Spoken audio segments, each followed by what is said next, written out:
What is up guys, Danny this side. So in this video, I'm going to show you how to fix disabled chat on chess.com. So first off, head over to Google or any browser and in the search bar type in chess.com. So you will be redirected to this homepage of chess.com. So after that, if you are new here, just simply sign in, or if you have already been here, just simply log in. After signing or logging in, you will be welcome to this homepage, and on your left corner, click on settings and then click on all settings. Now here, click on social, and as you can see, send and receive direct messages and game chat.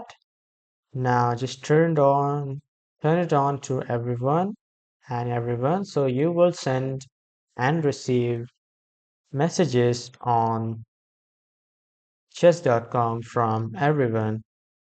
So make sure you have turned these settings on, and then you will be able to fix this problem. That was all for this video, guys. Thank you for watching.